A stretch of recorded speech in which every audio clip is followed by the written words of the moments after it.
Ever noticed how the name of the game is The Legend of Zelda, but the princess doesn't even show up until the very end? Well, in this episode, I'm going to show you how to hack the game so that we can rectify the situation.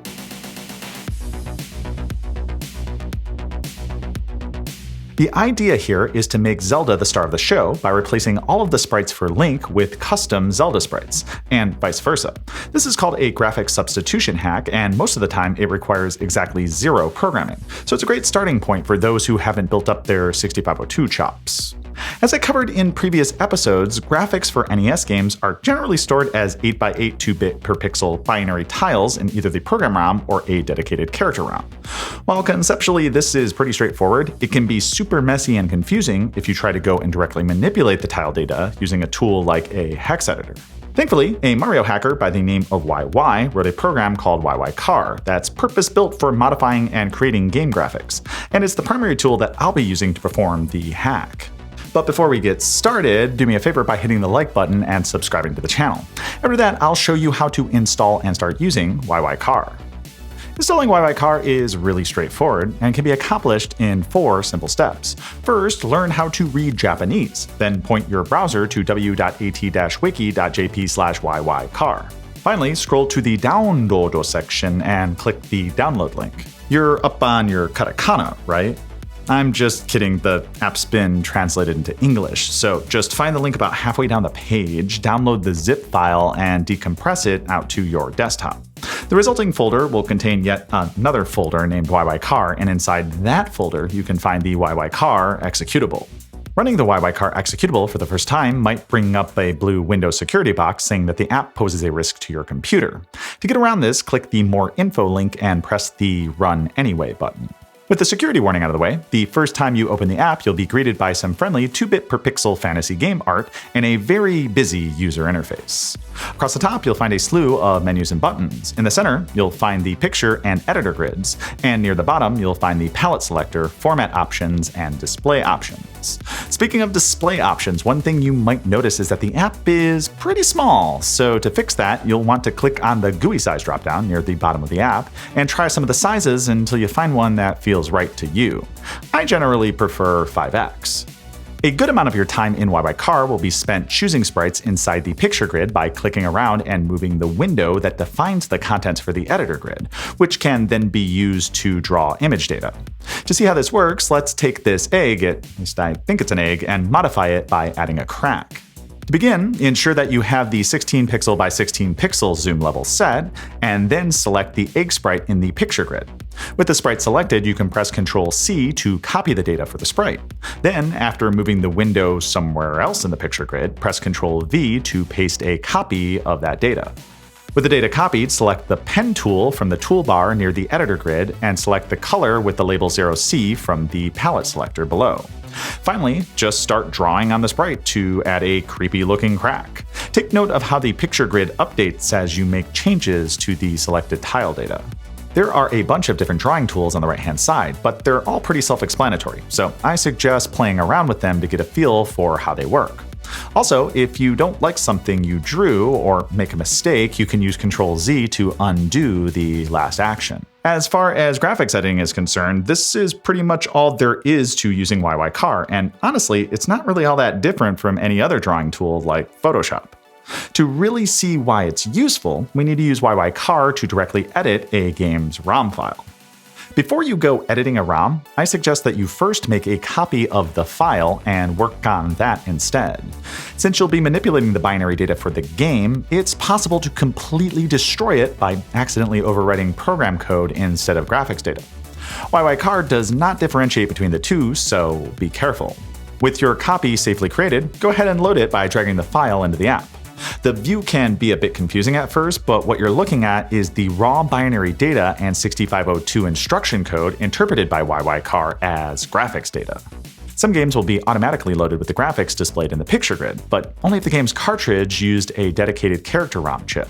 Unfortunately, most games use a character RAM chip, which means that the graphics are stored as binary data somewhere in the program ROM.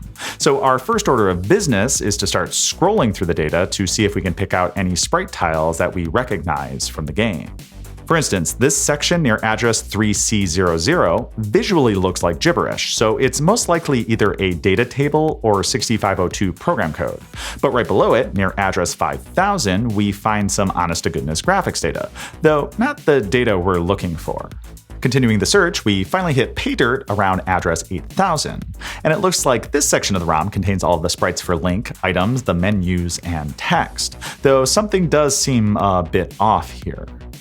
To get a better view of what's happening, let's use the 8x8 editor size so we can focus on a single tile at a time. By selecting the letter A, we can really zoom in and see what's going on. It looks like, at least from what I can tell, that our tile data address is off by about a byte or so. Well, that's no problem. We just need to correctly align the view to match the boundaries in the ROM. And to do so, we can use the plus and minus buttons just to the right of the picture grid.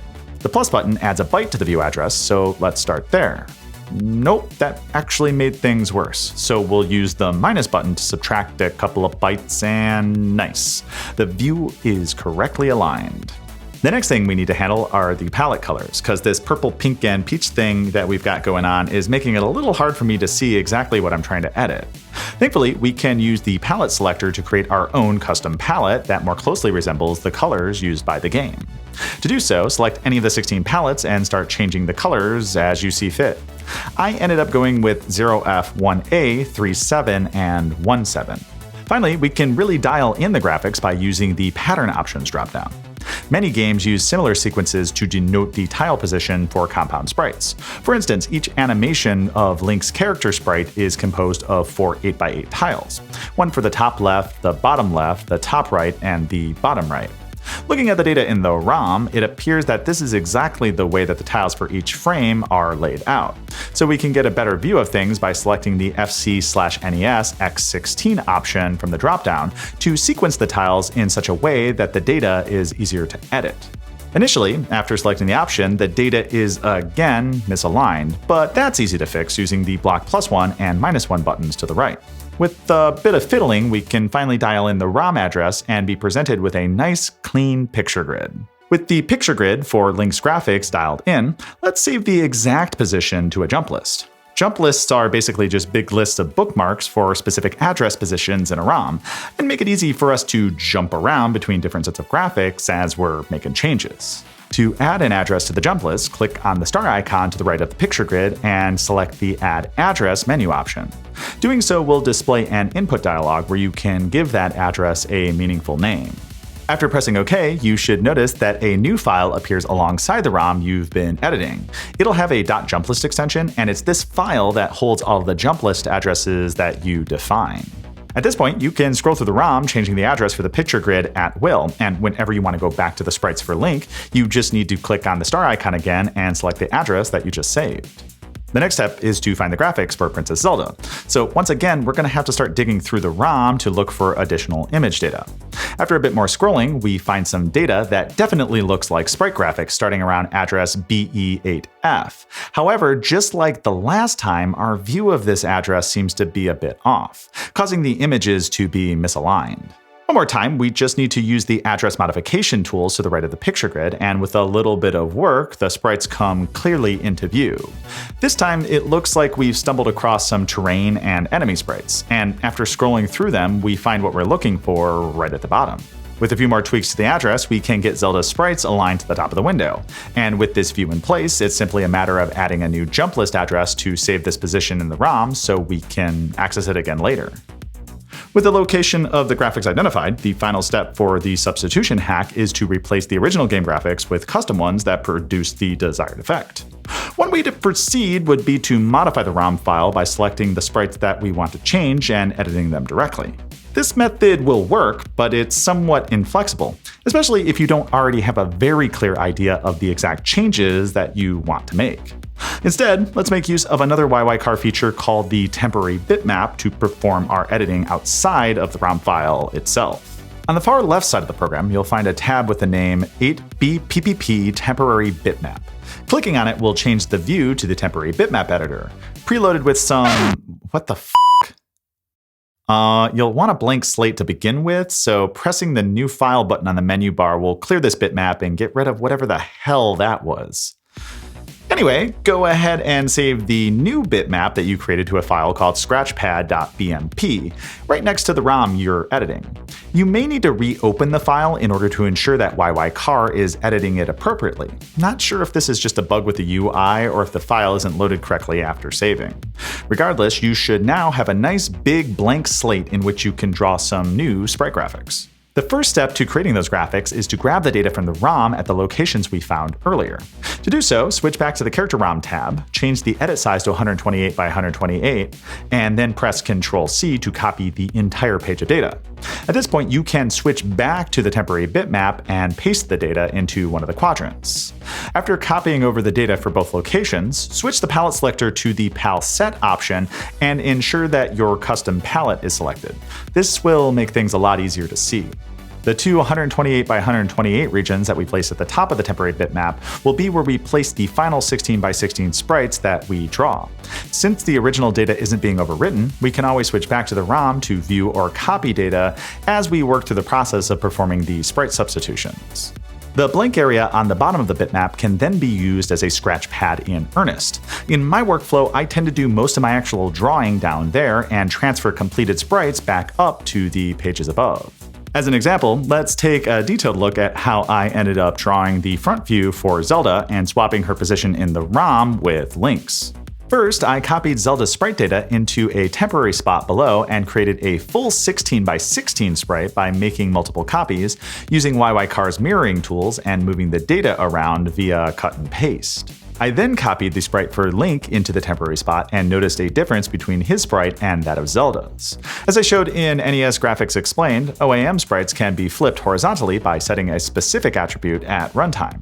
This is exactly what the developers did to handle Link's walking animation, and we can simulate this by repeatedly flipping the sprite in YY-CHR. The sprite that we currently have for Zelda is perfectly symmetrical, meaning that simply flipping the sprite won't produce the walking animation effect. To fix this, we just need to modify the sprite by making it appear that one side of the princess is further back than the other. With sprite graphics of this size, you can do a lot with very few changes, and it only takes a little bit of messing around to achieve a nice walking animation. I used very similar techniques to finish up the rest of the graphics needed for the hack. If you understand how a ROM is structured and know how to use a graphics tool like YY-CHR, then graphic substitution hacks are technically really straightforward.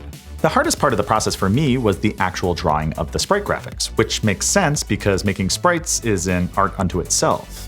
Since I'm not an artist by training, that meant I had to spend a lot more time experimenting until I got my graphics to look somewhat passable. So if you're not an artist and you think you can't do this kind of thing, trust me when I say yes, you can draw your own sprite graphics, but in the beginning you'll probably just be really slow like I am. With the graphics complete, it was simply a matter of copying the pages of tile data from the temporary bitmap, pasting it back into the ROM, and saving the ROM file. So, want to see the final result?